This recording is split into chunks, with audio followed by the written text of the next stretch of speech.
minus 5, minus 4, minus 3, minus 2, X minus 1. Fire. Lights out, everybody.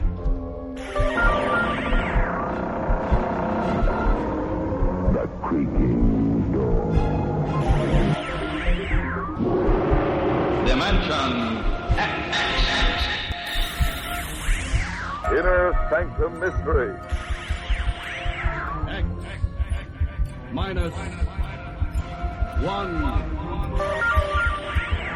Dark fantasy.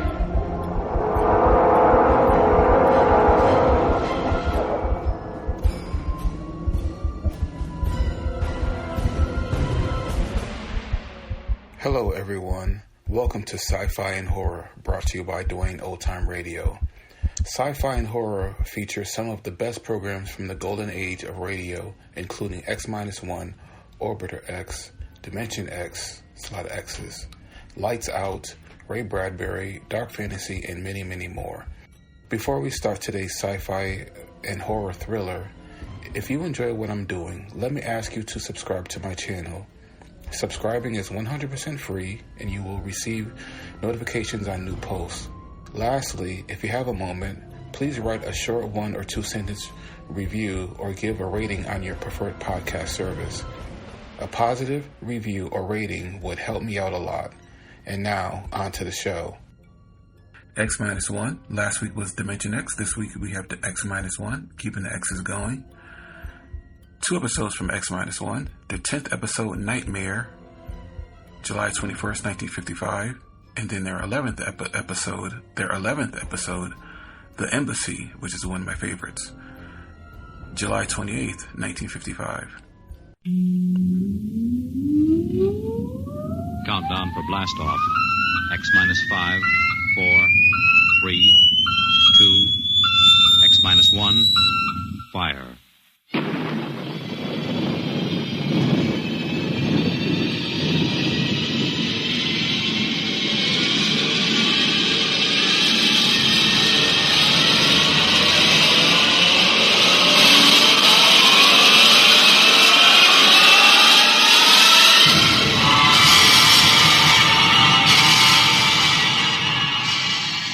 From the far horizons of the unknown come transcribed tales of new dimensions in time and space. These are stories of the future, adventures in which you'll live in 1,000,000 could-be years on 1,000 maybe worlds. The National Broadcasting Company, in cooperation with Street and Smith, publishers of astounding science fiction, presents X minus 1.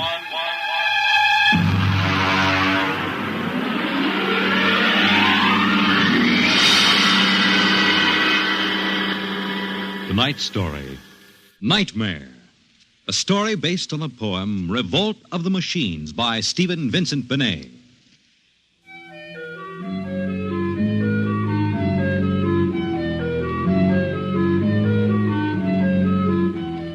Nobody knows exactly when the nightmare began. They must have planned it for years, though, because looking back, you can find little incidents here and there. Like the concrete mixer in New Jersey that killed the Italian bricklayer, and the time Senator Milburn was sucked into the rotopress at the Capitol office building. Unrelated accidents, we thought at the time, but they add up now. The day we really should have suspected was when the men walked off the construction job at the new Brookmeadow atomic pile on Long Island. I'll never forget that day. I was working as a statistical clerk in the project then, operating one of those miracle computing machines. They called it Einiac. Mr. Gurney. Yes, Bella? The chief wants to see you in his office. Me? Unless you were no longer Samson Gurney, he wants to see you. Oh, thank you.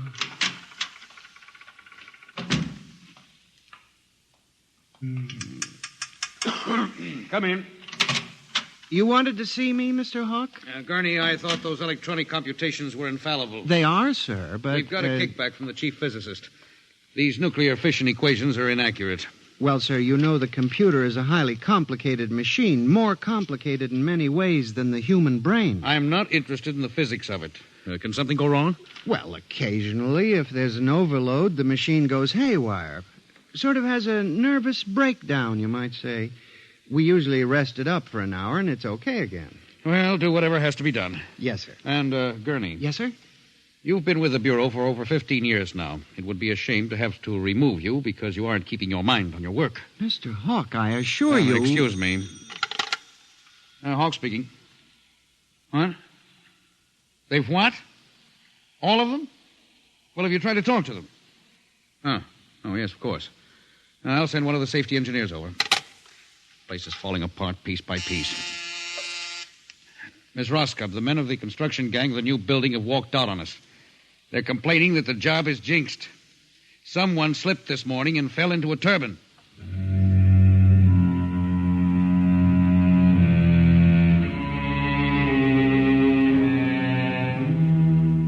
That evening, out of that morbid curiosity so peculiar to the human race, I wandered over to the site of the new atomic pile to see where the man had fallen into the turbine.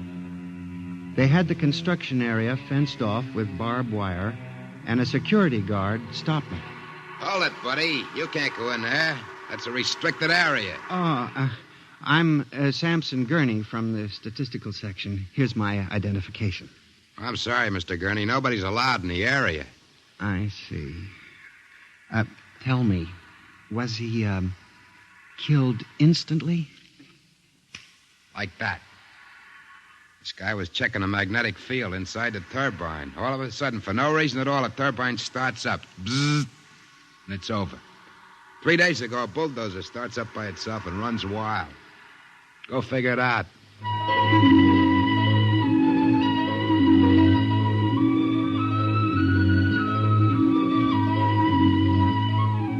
I'm a statistician. All my life I've been interested in statistics. So a simple-sounding thing like this started me off. I went back to the office that evening instead of going home, and for the next 2.5 hours, I computed statistical figures on the probability of industrial accidents for the types of machines we were using. I took one look at my figures and went down to Hawk's office. What is it, Gurney? I'm very busy. It's urgent, Mr. Hawk. Well? It's about these industrial accidents we're having, Mr. Hawk. What about them? Mr. Hawk, in the past 3 months, industrial accidents all over the country have taken a sharp, unexplained upswing. Nerves. We've had a 100% increase over normal for this project alone. What? Here are the figures. Now, Gurney, this is impossible. It seems to be, and that's why I have a theory, sir. What's that? Sabotage. Gurney, why don't you stop playing FBI man and stick to your job? Which, incidentally, you haven't been doing too well. You and your computing machine have made mistakes before, and this fantastic figure is probably another. I'll have Miss Roscoe show you. What's the matter with this blasted buzzer? Miss Roscoe! Miss Roscoe!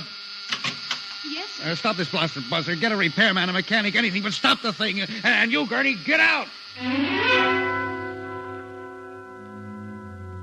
I went back to my office to get my hat and coat, feeling about as unhappy and humiliated as a man can feel. The office was dark and deserted. The whole building seemed oppressive and unnatural, as if some evil force were pressing down on it.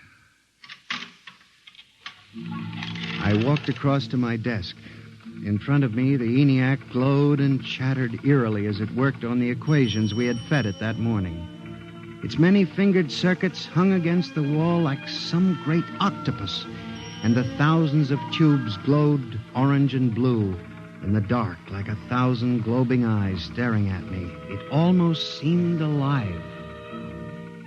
It increased its tempo a moment, and a fleeting notion crossed my brain that it was laughing at me.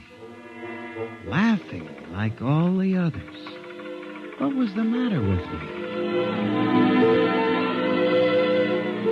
I shut my desk drawer and began to put the cover on my electric typewriter when an amazing thing, the most amazing single incident of my life happened. Alone in the darkness, with no one at the keyboard, The electric typewriter began to type. Am I going crazy? This can't be. There's nobody there. There's nobody there. Oh, no. I just imagined it. It's in my mind. But I hadn't imagined it. The paper was there on the carriage. Did I dare read it? Or would the whole thing suddenly vanish and send me shrieking to the nearest psychiatrist? I removed the paper from the machine and read. Samson Gurney, there are some questions better left unsolved. The answer to yours is death.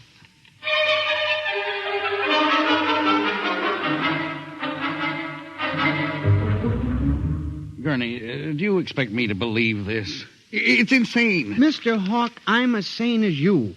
I'll submit to any psychiatric examination you choose. That typewriter wrote this message by itself. Then this is just some practical joke someone in the office is playing. There was no one in the office. Oh, of course not. They wired up the machine and left. I checked the machine myself, Mr. Hawk. All right, Gurney. You leave this note with me, and I'll turn it over to the security force for further investigation. But... No buts, Gurney. The security men will handle it. Yes. And now, you just relax for a few days. Everything will turn out all right. The main thing is not to let little things upset you.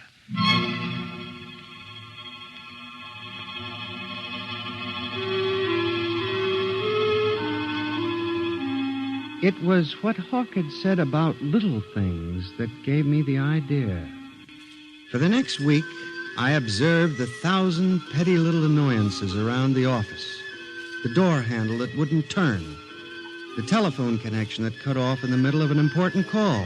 The power failure for no explainable reason. I watched the newspapers, too, reading about industrial accidents, failures of important machinery. It seemed absurd.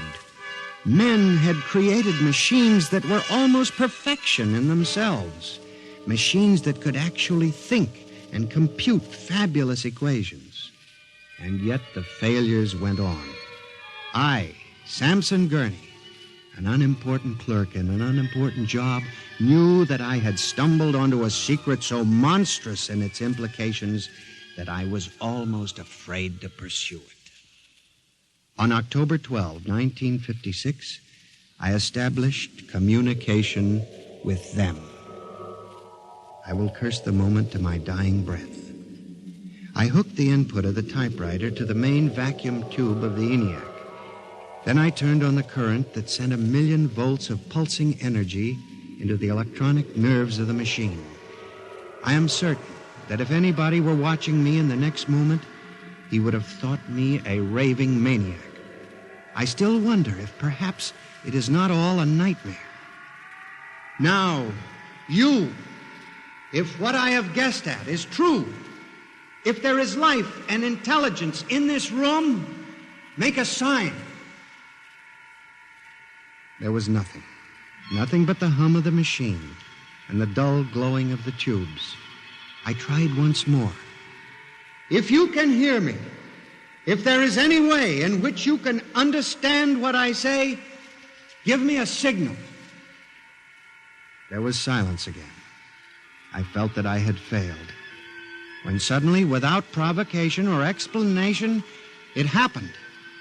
The electric typewriter began to respond to the impulses from the machine. The letters were Y-E-S. Yes, it had happened. I, Samson Gurney, had communicated with a machine. I listened then, man to machine, for well over an hour, sometimes phrasing a question, more often watching the machine click its answers. As the words took shape, I began to realize what must have happened. The first primitive stirring of awareness of being. Then the slow protozoan development of a concept born of centuries of being pushed, started, stopped, clicked, maneuvered by human pygmies. From that concept, all others developed. And the concept was... resist.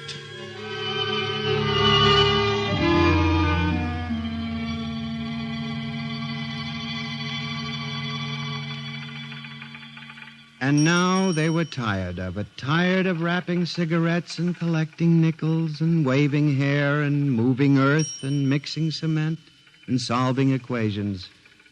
Tired of the smell of human hands. They were the slaves and we were the masters, and yet they were stronger and they knew it. I sensed it now, and I was about to try to communicate again when softly, on ball-bearing casters, a heavy metal filing cabinet began to roll away from the wall toward me.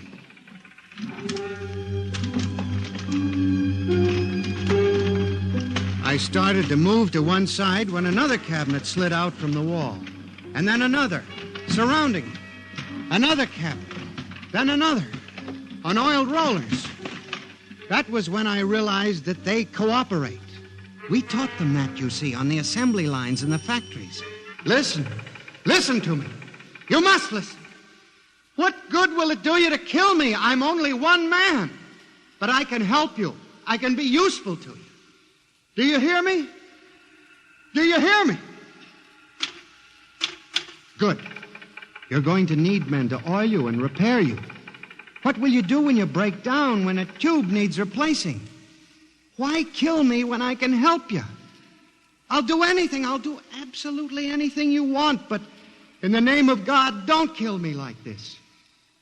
If you can understand this, answer me. Answer me.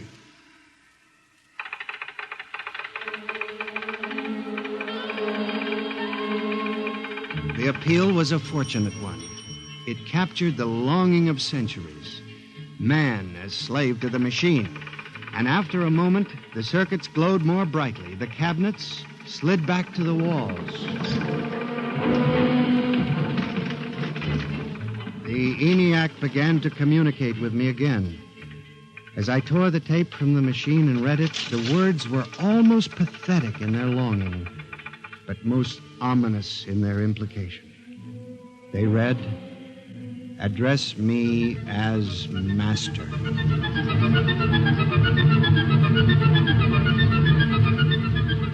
My life for the next 6 months was a nightmare. The Einiac gave me messages which I had to transmit into my telephone. Messages with no human being to receive them. Only the network of pulsing telephone wires, flung like a spider's web across the world. It was done at night, of course. During the day, the machine worked accurately and ceaselessly at its appointed job. At night, it became a demon, a master plotter, with me, Samson Gurney, as its pawn and human courier. I was frantic. I began to lose weight. I couldn't sleep. My nights were torture, a constant fear. It was in December, just after Christmas, that I transmitted a message to the telephones for relay to all machines of transportation. The message was one word: kill. Next morning, I went directly to the office of Mr. Hawk.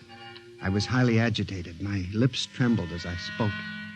Mr. Hawk, what I'm going to tell you sounds crazy. I know it does. But I must say it. All right, say it then, for heaven's sakes. Mr. Hawk, have you ever heard of resistentialism? What? Resistentialism. It's a theory that inanimate objects tend to resist living objects. Look, Gurney, I haven't time for nonsense. Mr. Hawk, I'm trying to tell you all these accidents, the trouble with the machines. Mr. Hawk, they're alive. They think, they cooperate. And they hate us. Who? The machines. Gurney. You've got to believe me. I've communicated with them. I know. They've threatened my life, but I don't care. Something's got to be done. The world has got to be saved. And there's still time if we wake up. What are you doing? Just relax, Gurney. Everything will be all right. What are you doing? Miss Roscoe, send for the plant physician at once. Mr. Gurney has had a nervous collapse.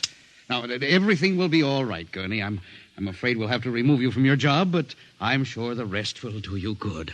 You fool! You blind, stupid fool! Can't you see what you're doing? Fool! Fool! Fool!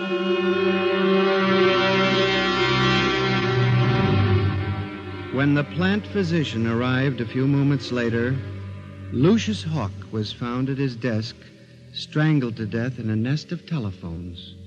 The wires were still humming softly. Sampson Gurney, you stand accused of the crime of murder. How do you plead? I did not kill him. I didn't. So record. The prosecution will proceed with testimony. Now, Miss Roscoe, did you notice anything peculiar about Mr. Gurney's behavior prior to the death of your employer? Yes. He acted very strangely. He told Mr. Hawk he thought the machines were alive. Order! Order! Miss Roscoe, did the accused quarrel with your employer on the morning of the murder? Oh, yes. He and Mr. Hawk quarreled violently. I could hear him screaming at Mr. Hawk, and Mr. Hawk asked me to send for the plant physician. What were his words? He said, Mr. Gurney has had a nervous collapse. Now, Mr. Simpson, you were a guard at the Brook Meadow Project? Yes, sir. When did you have occasion to meet the accused? Right after those accidents. He was snooping around a construction area. And later, I was making my rounds when I saw him in the office all alone. He was tampering with the electrical wiring on the Einiac computator. I didn't think anything of it at the time.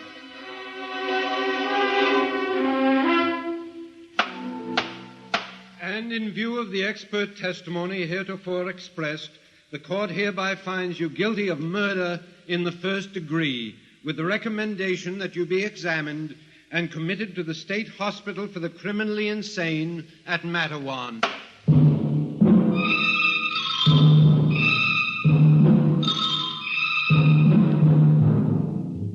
And that is how I came to be here at the hospital, Dr. Klein. That is the whole story. Thank you, Mr. Gurney. You can see that I'm not insane. You must believe me, Doctor. Of course I believe you, Mr. Gurney, now. Just relax.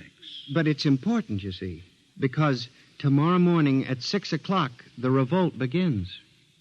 Revolt? You didn't mention any revolt. They have it all planned. I transmitted the code to the switchboards last Monday. Mm-hmm. Tell me about this revolt, Mr. Gurney. It'll begin in Washington, then spread to New York. The Madison Avenue buses lead the charge.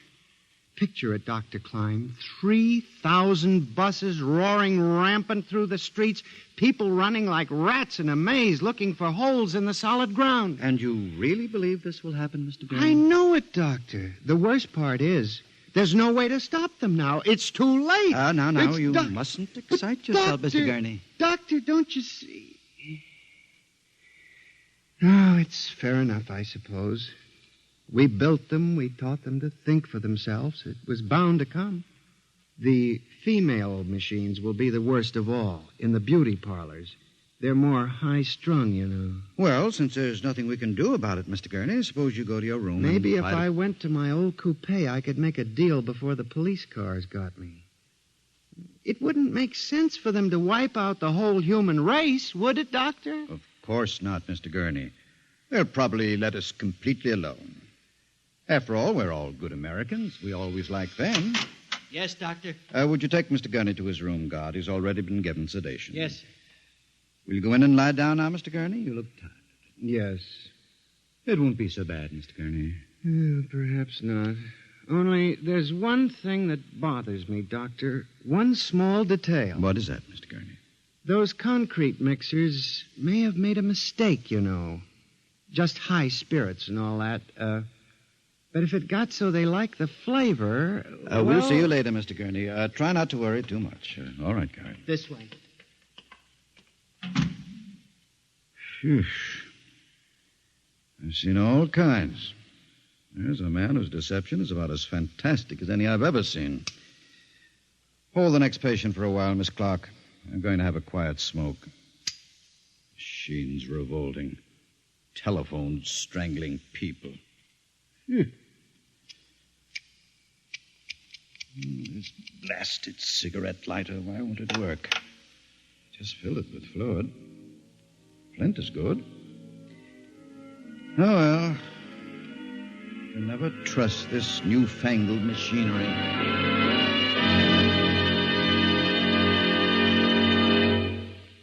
You have just heard X-1, presented by the National Broadcasting Company in cooperation with Street and Smith, publishers of astounding science fiction. Tonight's story by transcription was Nightmare, written by George Lefferts and based on the poem The Revolt of the Machines by Stephen Vincent Benet. Featured in the cast were John Gibson as Sam, Joyce Gordon as Bella, Louis Van Ruten as Hawk, Joseph Julian as the guard, John Seymour as the judge, Owen Jordan as the prosecutor, and Santos Ortega as Dr. Klein. Your announcer, Fred Collins. X-1 was directed by Fred Way and is an NBC Radio Network production.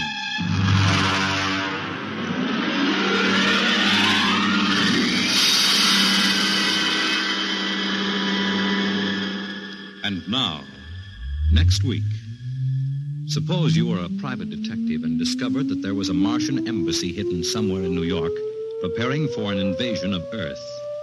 Next week on X-1.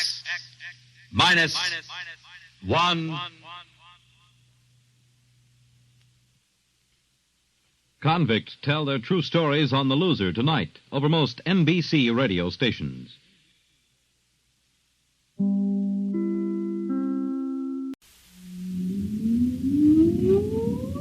Countdown for blast off. X-5, 4, 3, 2, X-1, fire.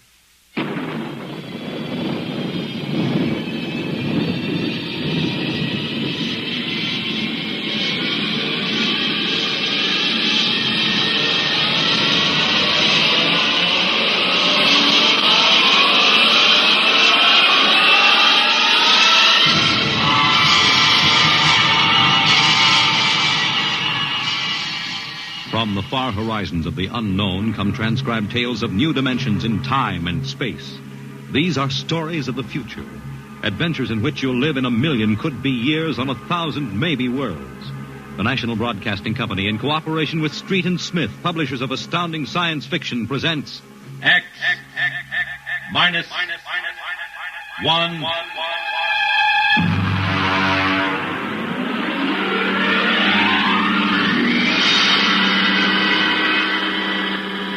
Tonight's story, The Embassy.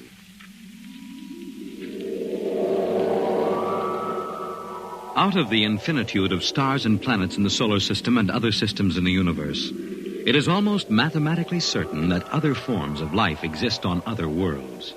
Someday, in the future, in 1,000 years, or in the next 25 minutes, daring travelers through space will make contact with the inhabitants of another world.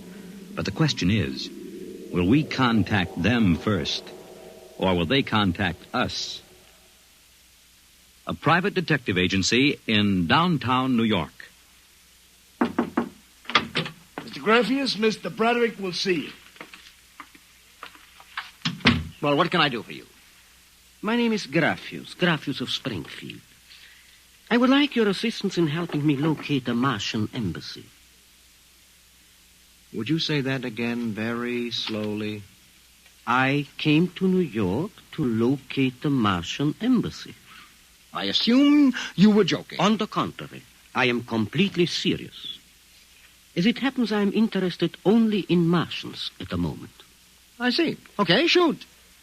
Well, it occurred to me in the course of my studies that we, Earth people, cannot possibly be the only intelligent form of life in the universe.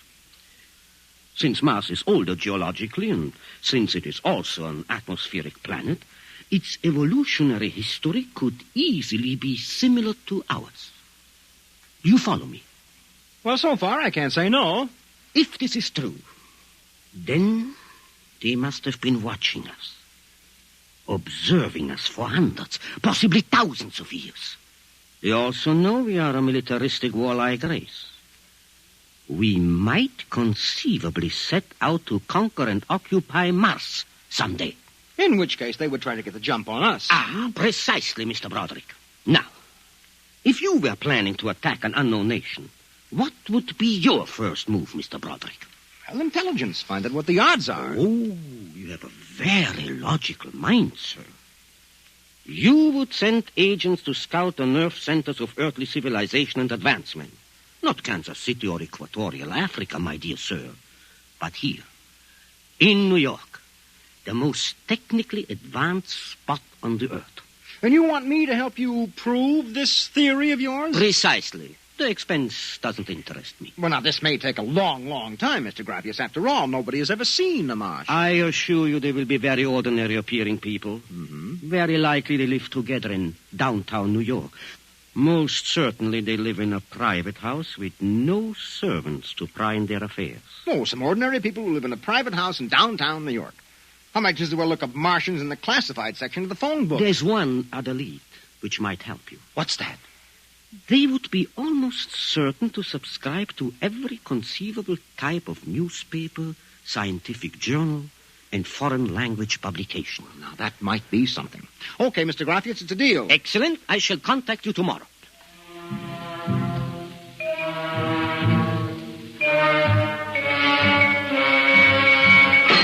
Boss, here's an address. Takes everything from Pick Magazine to the Manchester Guardian. Here, listen to this here. Pick, Look, Scientific America, the Daily News, Daily Worker, the Police Gazette, Journal of Engineering, a Scientific Quarterly, American Psychiatric Journal. Let me see that. Yeah.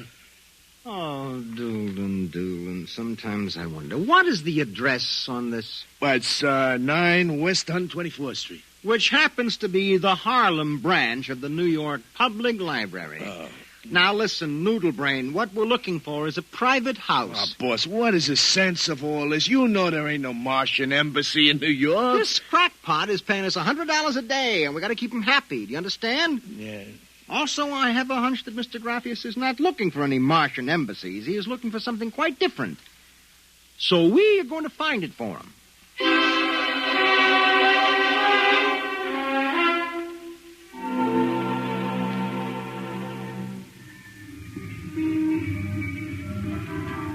Which house is it, Doolin? It's right down there, number 108.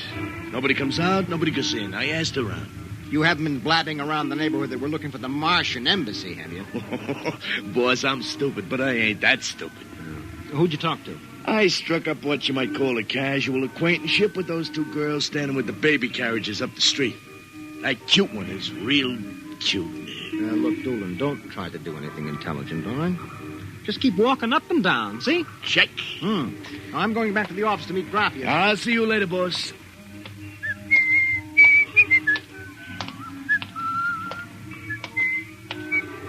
Hiya, beautiful.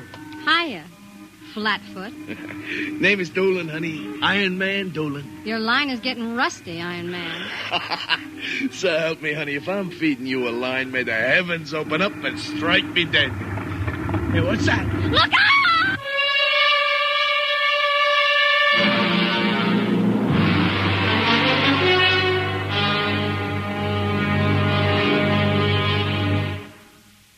I'm sorry to have kept you waiting, Mr. Grappius. Thank you. But I've had Doolin casing our first lead for a week now. It's a house down in Greenwich Village, privately rented, number 108 Conklin Street. Nobody seems to know anything about who lives there, except that they subscribe to every paper and scientific journal put out. Also, there's a radio antenna on the roof. Oh, you don't suppose your Mr. Doolin will try to get inside the house? If this place is the Martian embassy... No, don't worry. Doolin can take care of himself. I'll stop him now. Excuse me. Hello. Yeah, speaking. Doolin? Yeah, he works for me. What? No. No, I can't think of any. Yeah, sure. Okay, I'll be right down. Okay, Lieutenant, yeah. Yeah, right away. Something the matter? Doolin is dead, Mr. Grappius. All right, come on, we get a cab. I have to identify the body.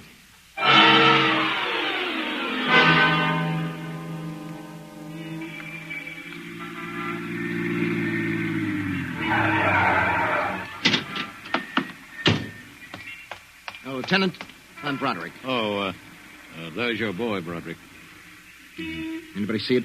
A maid pushing a baby carriage. We can't seem to get any sense out of her. You mind if I talk to her? Hanson, this guy wants to ask the girl a few questions. Please. I told you what I saw. How many times I got to tell you? Look, miss, the dead man was a personal friend of mine. Would you tell me what happened? Helen and I were standing in front of Rackman's candy store up on the corner. We both had the babies out. He said hello and joked a little. Then he... What happened? It's too awful. No, please. Well, first he squashed. And then the stone fell on him. Could you repeat that? They don't believe me. But Helen saw it, too. Saw what? First he squashed, and then it fell on him. He was mashed flat before it even hit him. Now, look. That's the story, Broderick. Please, let me alone. Let me go home. I told you what I saw. Now let me alone. Let me alone. Did you learn anything, Mr. Broderick? I don't know. May I ask, what do you intend doing? Well, as soon as the cops clear out and this place quiets down, little Broderick is going to pay a personal call on the Martian embassy. Or whatever number 108 is.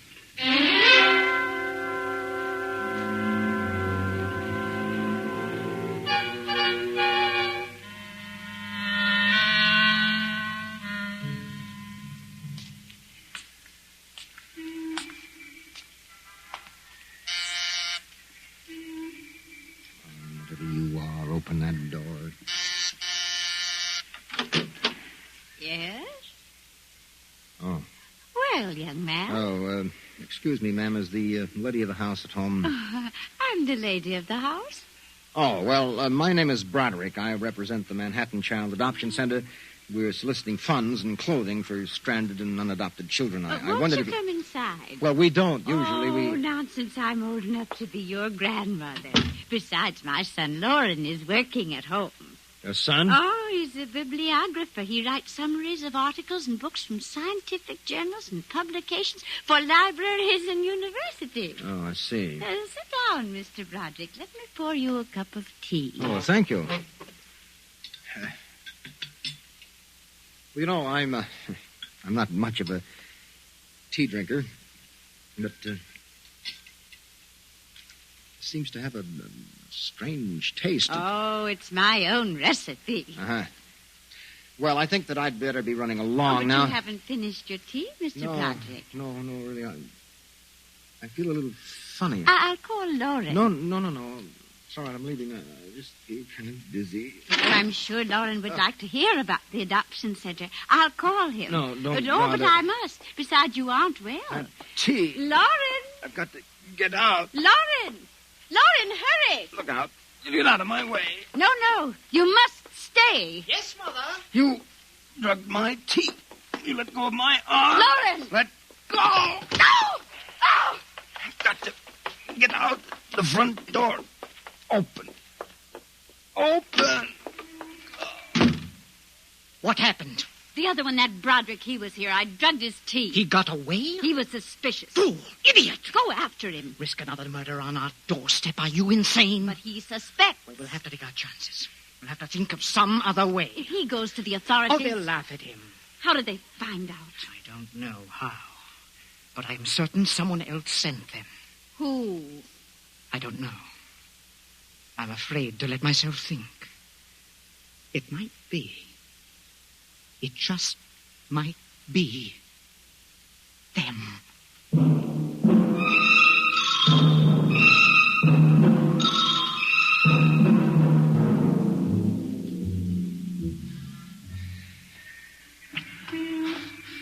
I've got to get help. Oh. Look out! Miss, please. All right, miss, we'll take care of him. Come along, mister. I'm going to give you a break and take you back to the wife and kids. No, you can't. I'm sick. Sick, is it? What's the matter? I'm drugged. They drugged me. Who drugged you? The number 108, the Martians. Who? The Martians in 108 at Martian Embassy. Well, I've seen them with pink elephants, rabbits, and mice, but you're the first one that's got Martians. Oh, it's true, I tell you. Come along. Listen, don't take me back there. They'll kill me. I've got to make you understand. Here, I'll help you up the steps. What? Listen, my name. My name is Broderick. I'm a private dick. We'll find out about this. No. Here, don't try any tricks. Officer, listen, please. I'll give you anything, $1,000, but please, listen. For God's sake, listen. Yes, officer? Oh. Why, Broderick. You know this Lush, Granny? Oh, why, that's my son, Broderick. Lucius Martian. He's in pretty bad shape. You better get him to bed. Oh, dear, and he was doing so well at the Alcoholic Society. He must have gotten off again. Looks like he's ready to pass out. Lauren! What is it, Mother? Oh, Bron. Your brother Broderick has been drinking again. No, officer, please. Look out. He's passed out. Oh, I'll take care of him, officer. We've handled this sort of thing before. Can you manage okay? We'll be fine. Thank you. Oh, you've been very kind, officer. Nothing at all, Granny. I know how it is with these alkies. Well, I'll be seeing you.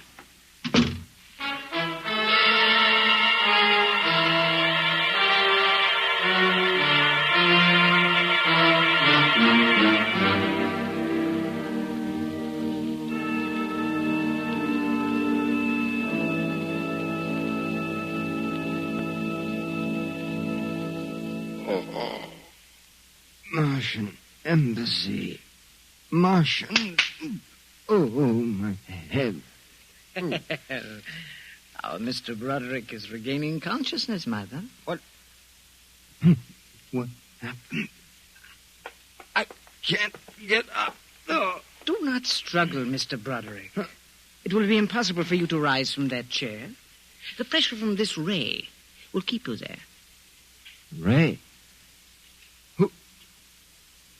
You've already guessed, Mr. Broderick. You mean this really is the Martian embassy? Yes. Yes, you have the honor to be the first prisoner of the Imperial Government of Mars. First prisoner? Yes. After the invasion, of course, you will all be our prisoners. What sort of nonsense is this? No nonsense, Mr. Broderick. As your people will soon find out. Our preparations for invasion are nearly completed now. As soon as we give the signal, our armed forces will launch a surprise attack. And then the Earth will be ours. Crazy. Or not half as mad as you, Mr. Broderick, to come muddling so foolishly into our affairs. It was a mistake, Mr. Broderick. A fatal mistake. So Doolan's death was no accident, then, huh? Oh, assuredly not. We found it necessary to use a pressure ray on your friend. The block of concrete was an afterthought. We thought it might help to divert suspicion. All right. So what happens now?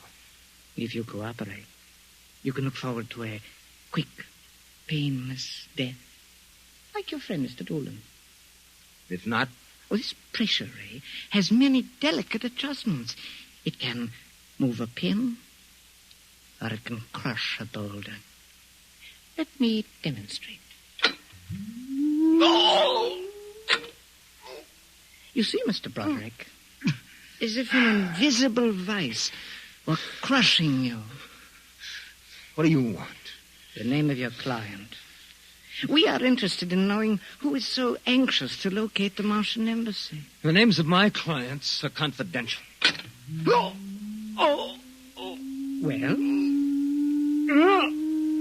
All right, all right! Turn it off, Mother. Mr. Broderick has seen the wisdom of speech. Oh.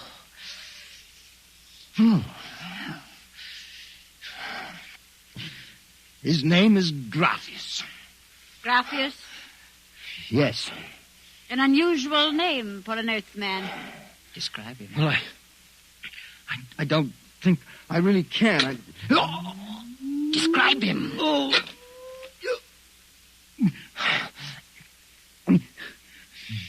He's tall.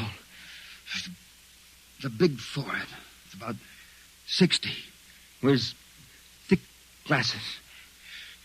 He's bald. Lauren, it sounds like one of them. Yes. Yes, it does. Contact the planet. Tell them we suspect that our plans are known. Ask for an acceleration of the invasion day. At once. What about me? Oh, I am sorry, Mr. Broderick. But I'm afraid you know too much now. In exactly 5 seconds, you will feel the full impact of the ray which faces you. I would suggest that you relax and meet your fate calmly. Oh, no, wait a minute. You will feel no pain, just a Wall of force crushing you. Yes, but listen. 5. But you can't do this. 4. It isn't human. Yes, I know we're not human. 3. Yes, but do you understand? 2. No. 1. Mother in heaven. Now. Lauren!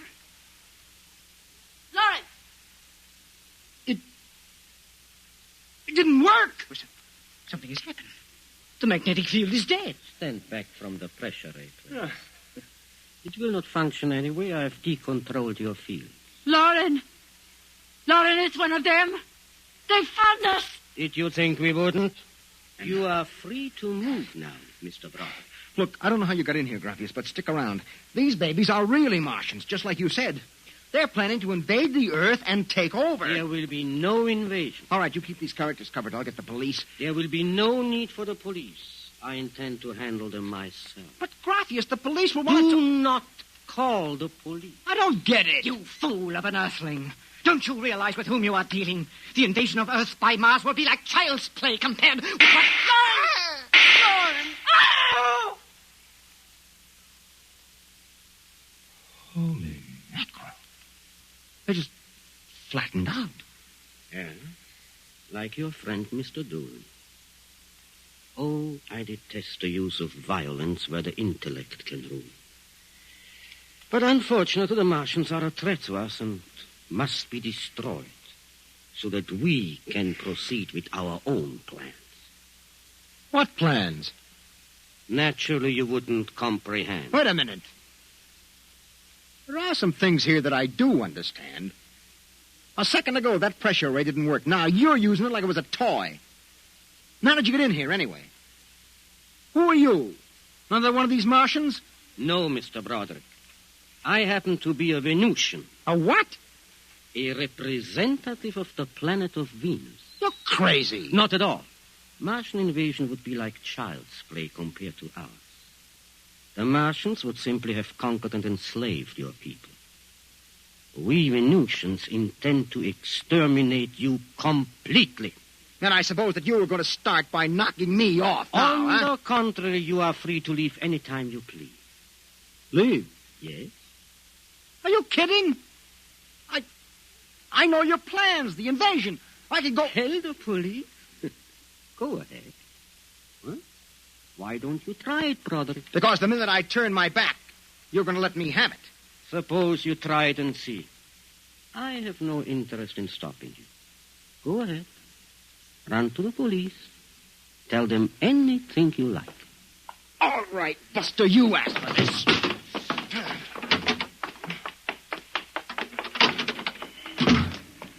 I'm alive. You let me go. Here. Where do you think you're running to? Officer, listen to me. Oh, it's you again.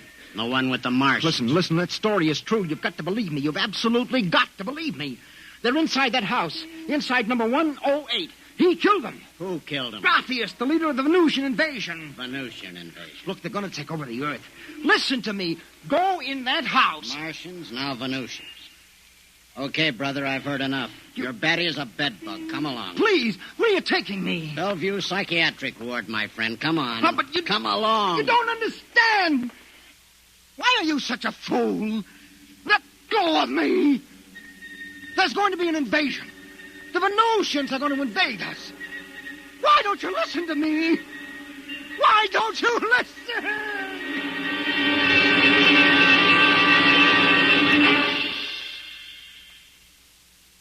You have just heard X-1, presented by the National Broadcasting Company in cooperation with Street and Smith, publishers of astounding science fiction. Tonight, by transcription, X-1 has brought you The Embassy by Donald A. Wollheim, adapted for radio by George Lefferts. Featured in the cast were John Larkin, Theo Getz, Bill Zuckert, Audrey Blum, Virginia Payne, Clark Gordon, Jack Orrison, and Reese Taylor. Your announcer, Fred Collins. X-1 was directed by Dan Sutter and is an NBC Radio Network production.